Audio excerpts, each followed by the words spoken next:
इस वीडियो में बात सर्वाधिक संवेदनशील जन्मांक की। संवेदनशील जन्मांक मैंने इसलिए कहा कि इन लोगों की लाइफ कैसी होगी, कितने उतार चढ़ाव आएंगे, कितनी परेशानी आएंगी, कितनी सफलता मिलेंगी, धन क्षेत्र कितना अच्छा रहेगा, ये सारी चीज़ें जो है इनके स्वयं के हाथ में निर्भर रहती है। इन लोगों को हर चीज़ प्रभावित करती है। हर चीज़ से मतलब किस प्रकार की इनकी विचारधारा है, किस प्रकार की इनकी सोच है, किस प्रकार की इनकी कार्यशैली है, जीवन शैली किस प्रकार की है, किन लोगों के बीच में ये लोग रहते हैं। दरअसल ये एक बड़ा ईश्वरीय अंक है, आप ऐसा कह सकते हैं। पूरी तरह से पॉजिटिव ऊर्जा से भरा हुआ और ईश्वर की इस पर विशेष कृपा होती है। इसीलिए ये अगर जरा सी भी गलती कहीं करते हैं, जीवन शैली में किसी प्रकार की इनकी कमजोरी आती है या बदलाव आता है, नकारात्मक बदलाव आता है, या किसी प्रकार से इनसे कुछ गलतियां हो जाती है, इनकी विचारधारा कुछ अगर गलत हो जाती है तो इनको बहुत जल्दी जो है नकारात्मक परिणाम भी देखने पड़ते हैं।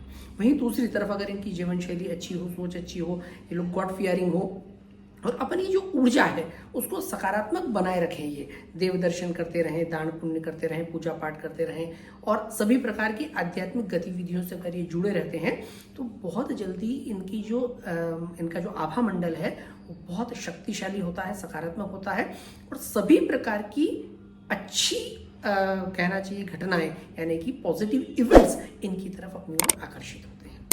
सिर्फ इवेंट्स की नहीं, लोग भी, परिस्थितियां भी, भाग्य भी, दुर्भाग्यपूर्ण परिस्थितियां पूरी तरह से इनसे दूर हो जाती है। तो दोस्तों मैं बात यहां कर रहा हूं जन्मांक 3 वाले लोगों की। बहुत ही महत्वपूर्ण वीडियो है। अगर आपका जन्मांक 3 है या आपके अपने किसी परिचित का जन्मांक 3 है तो इस वीडियो को कृपा करके अंत तक जरूर देखें और अपने मित्रों तक पहुंचाएं जो भी इस जन्मांक के लोग हैं। जन्मांक 3 अर्थात वो लोग जिनका जन्म किसी भी माह की 3 तारीख, किसी भी माह की 12 तारीख, किसी भी माह की 21 तारीख या 30 तारीख को हुआ है। 3 जन्मांक वाले लोग जो होते हैं बृहस्पति अंक से जुड़े होते हैं, अर्थात नवग्रहों में जो सर्वाधिक पॉजिटिव, सर्वाधिक शुभ ग्रह जो है उसकी कृपा बनी हुई रहती है। अब दोनों चीजों को कोरिलेट करें कि बृहस्पति का जब इनके ऊपर पूरी तरह से आशीर्वाद रहता है तो इनका जो आभा मंडल है, इनका जो ऑरा है वो भी पूरी तरह से सकारात्मक आभा मंडल होता है। मैंने सेंसिटिव या संवेदनशील शब्द का प्रयोग इसलिए किया दोस्तों क्योंकि कोई एक बहुत सुंदर वस्तु को एक छोटा सा दाग भी बदसूरत बना देता है। ठीक उसी तरह से बहुत ही एक पवित्र अंक और ग्रह से जुड़ा होने की वजह से इनकी छोटी सी भी नकारात्मक गतिविधि कहीं ना कहीं इनके लिए परेशानी का कारण बन जाती है और इनके आभा मंडल को जो है वो नकारात्मक बना देती है। उस वजह से इनके जीवन में नकारात्मकता जो है आकर्षित होती है। 3 जन्मांक के जो लोग होते हैं बड़े गॉड फियरिंग, यानी जैसे मैंने बताया कि ईश्वर से डरने वाले, ईश्वर के प्रति समर्पित, समाज सेवा से जुड़े हुए, दूसरों का ख्याल करने वाले और ज्ञान की तरफ जो है या कह सकते हैं ज्ञान की लालसा रखने वाले लोग दरअसल होते हैं। हमेशा कुछ सीखते रहना, पढ़ते रहना, जीवन में आगे बढ़ते रहना, हालांकि उसके साथ साथ बड़े महत्वाकांक्षी भी होते हैं। व्यापार में, व्यवसाय में, सामाजिक क्षेत्र में इनको आगे बढ़ने की बहुत अधिक जो है भूख रहती है, यूँ कह सकते हैं। इच्छा शक्ति बड़ी मजबूत होती है। कोई ना कोई रास्ता जो है परेशानियां आने के बावजूद भी निकाल करके आगे बढ़ जाते हैं। अमूमन शॉर्टकट्स का या गलत रास्तों का इस्तेमाल कम ही करते हैं, परंतु अगर गलती से करा तो उसका दंड इन्हें बहुत जल्दी भुगतना पड़ता है। बहुत जल्दी, यानी बहुत जल्दी। किसी को इन्होंने नुकसान पहुंचाया, बहुत जल्दी इनको परेशानी आ जाएगी। किसी को अगर तकलीफ दी तो बहुत जल्दी इनको दंड जो है भुगतना पड़ता है, अर्थात इनके जीवन में किसी प्रकार के अवरोध आते हैं, तकलीफ आते हैं। इनके लिए बहुत आवश्यक है कि ये हमेशा सकारात्मक क्षेत्र से जुड़े रहें, सकारात्मक गतिविधियों से जो है जुड़े रहें। जितना अधिक अपने आभा मंडल को ये सकारात्मक रखेंगे और आध्यात्मिक ऊर्जा से भरे हुए रहेंगे, उतना अधिक सौभाग्य इनसे जुड़ा हुआ रहेगा। तो इस बात का इन लोगों ने विशेष रूप से हमेशा ध्यान रखना चाहिए।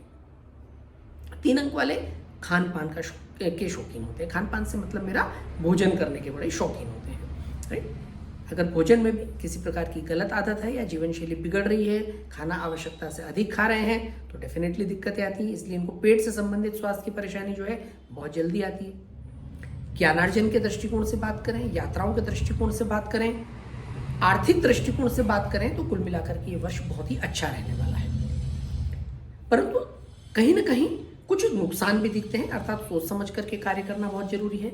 निवेश सोच समझ करके करना जरूरी है। एक्सपेंशन के लिए काम अगर कर रहे हैं तो उसके पहले बहुत अधिक प्लान करके और एक्सपेंशन पर काम करें। ये देख लें कि वो जिस एरिया में आप एक्सपेंशन कर रहे हैं वो सारे एरियाज आपको सूट होते हैं या नहीं होते हैं।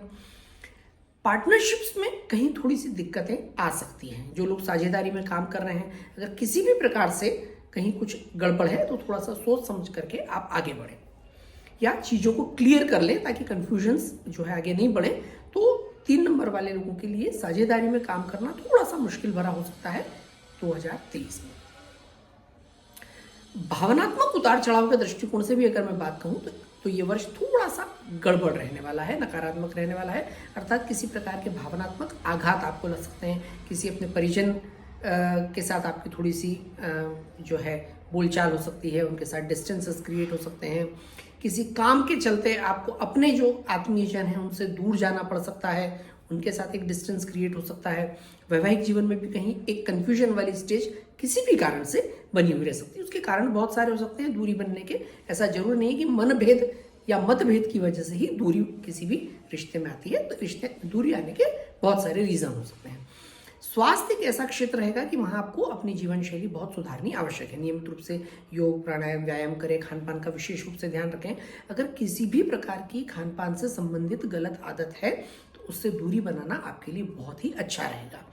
जितना कम आप खाते हैं उतना गुरु बल आपकी कुंडली में अच्छा फल देता है। कम खाते हैं से मतलब संयमित या संतुलित खाते हैं। सुपाच्य भोजन ग्रहण करने से आपका गुरु बल मजबूत रहता है। जब भूख लगे तभी भोजन करें, समय पर भोजन करें, अर्थात ईटिंग हैबिट्स आपकी बहुत अच्छी और संतुलित होना चाहिए। इसी प्रकार से सोने का भी निर्णय सिस्टम आपका होना चाहिए कि अनुशासित जीवन शैली हो, अर्थात समय पर सो जाए और समय पर जल्दी से जल्दी हम सूर्योदय के पहले उठें। नियमित रूप से मंदिर जाना, देव दर्शन करना, तीर्थ जाना, धार्मिक यात्राएं करना, अपने वालों के साथ मिले जुले रहना, संत प्रवृत्ति के लोगों के साथ जुड़ना, ये आपके लिए बहुत ही लाभदायक रहेगा। गुरुजनों की इस साल विशेष कृपा रहने वाली है, तो आपके जो भी गुरु हैं, जो मेंटर हैं, जिनके साथ आप जुड़े हुए हैं, उनको हमेशा साथ लेकर के चलें, उनका आशीर्वाद ग्रहण करते रहें। ये आपके लिए बहुत ही लाभदायक होगा। एक चीज का और विशेष रूप से ध्यान रखें, किसी भी प्रकार से अगर आप जॉब में हैं और आपको कोई अपॉर्चुनिटी आती है यहाँ से बाहर जाने की, अर्थात जिस भी शहर में या लोकेशन पर आप हैं वहाँ से बाहर निकलने की कोई अपॉर्चुनिटी आती है तो उसको बिल्कुल ना छोड़ें। अर्थात अगर आप शहर बदलते हैं, ट्रांसफ़र आपकी होती है, तो कहीं ना कहीं आपके बेहतरी के लिए वहाँ आपको बहुत अच्छे अवसर भी मिलेंगे। अविवाहित लोगों के लिए थोड़ी सी दिक्कतें आएगी, बहुत सोच समझ करके रिश्ते आपको देखने पड़ेंगे, इसलिए थोड़ा सा समझ करके चले। बाकी स्टूडेंट्स के लिए हायर एजुकेशन से रिलेटेड कुछ नए अवसर आएंगे। तो कोई भी एक नया कोर्स आपको करना है या किसी नई दिशा में जाना हो तो ये वर्ष ओवरऑल ही सभी लोगों के लिए, वो किसी भी अंक के स्टूडेंट्स हो, उनके लिए बहुत ही अच्छा रहने वाला है। पीपल का पेड़ अगर आपके घर के आसपास है या त्रिवेणी है, त्रिवेणी से मतलब है नीम, पीपल, बड़, तो उसके सानिध्य में जाने की चेष्टा करें। थोड़ी देर उसके नीचे बैठे भगवान श्री कृष्ण की आराधना करें, तो इससे आपकी जो भी कुंडली के दोष हैं वो दोष दूर होंगे। नियमित रूप से केसर तिलक लगा सकते हैं, केसर का तिलक लगाएंगे तो इससे भी आपका बृहस्पति मजबूत होगा और आपको बहुत अच्छे फल कुंडली के मिलेंगे। ओवरऑल 3 नंबर वालों के लिए बात करें कि अगला वर्ष किस तरह से बहुत अच्छा किया जाए या जीवन में जो समस्याएं चल रही हैं उनसे कैसे निजात पाई जाए, तो उसके लिए एक बहुत अच्छा रामबाण उपाय, आपके घर दफ्तर का नॉर्थ ईस्ट एरिया, उत्तर पूर्व का जो आपका घर का क्षेत्र है, वहाँ अगर मंदिर नहीं है तो उस जगह को साफ सुथरा बनाएं। मंदिर है तो नियमित रूप से वहाँ ध्यान पूजा करें। और सबसे आवश्यक ये कि अगर वहाँ किसी भी प्रकार से गार्बेज हो, कूड़ा हो, करकट हो, भारी सामान हो, हैवी फर्नीचर वहाँ रखा हुआ है, ऐसी कोई चीज़ जो वहाँ नहीं है। कई लोगों के घरों में वॉशरूम्स वहाँ होते हैं, बाथरूम में टॉयलेट होता है या स्टोर रूम बना होता है, भारी सामान वहाँ रखा होता है। कई घरों में मैंने देखा कि घर में एंट्रेंस है और वहाँ पर जो है काफ़ी कुछ ऐसी अव्यवस्थित चीज़ें हैं जो नहीं होनी चाहिए, डस्टबिन ही वहाँ ले जा करके रख दी, तो ये आपके लिए बहुत नेगेटिव होगा। आपके मन में इससे गलत विचार आएंगे, खराब विचार आएंगे, क्रिएटिव आइडियाज़ आपके जो हैं वो ऑब्स्ट्रक्टेड रहेंगे और मन में और घर में, परिवार में अशांति बनी रहेगी, आपकी ग्रोथ ऑब्स्ट्रक्टेड रहेगी, आपकी प्रोग्रेस रुकी हुई रहेगी। कहीं ना कहीं आप बहुत प्रताड़ित, परेशान अपने आप को महसूस करेंगे। तो आपके लिए की जो है वो है नॉर्थ ईस्ट एरिया। 6 और 9 अंक आपके लिए बहुत अच्छे होते हैं। तीनों एक ही फैमिली के अंक हैं, 3, 6 एंड 9। तो 6 और 9 अंकों की ऊर्जा भी आप लेते रहें। अगर आपके घर का अंक 6 है बहुत ही अच्छा है, आपके घर का अंक 9 है तो आपके लिए बहुत अच्छा है। ऐसे लोगों ने नॉर्मल कोर्स में भी इस वर्ष के अलावा भी जो व्हीकल्स वगैरह सब लेने चाहिए 3, 6 या 9 के कॉम्बिनेशन में, विशेष करके 6 के कॉम्बिनेशन में लेने चाहिए, तो इनको बहुत अच्छा लाभ मिलता है। कुंडली में भी गुरु और शुक्र की जो युति को माना गया है, बहुत ही वेल्दी कॉम्बिनेशन माना गया है। ये दोनों अंक जब साथ में होते हैं तो बड़ा अच्छा धन योग जो है वो निर्मित करते हैं। भले ही दैत्यों के गुरु हों पर शुक्राचार्य भी गुरु हैं, ज्ञान का जो है उनके पास भी भंडार है। तो गुरु और शुक्र का कॉम्बिनेशन लेके चले, क्योंकि विलासिता आज जिस युग में हम जी रहे हैं उसके लिए शुक्र को भी साधना बहुत आवश्यक है। तो गुरु जहाँ ज्ञान और धन का ग्रह है, वहीं शुक्र जो है विलासिता का, लग्जरी का, रिश्तों का, बहुत अच्छे वैवाहिक जीवन का ग्रह है। तो 6, 3 और 9 एक कॉम्बिनेशन है, उसको हमेशा साथ लेकर के आप आगे बढ़ें। आने वाला वर्ष आपके लिए मैं समझता हूँ अच्छे वर्षों में से रहेगा, पर सारा खेल डिपेंड करता है आपकी जीवन शैली, सोच और आपकी सकारात्मकता के ऊपर से। आने वाला वर्ष आपके लिए बहुत शुभ हो। वीडियो देखने के लिए धन्यवाद।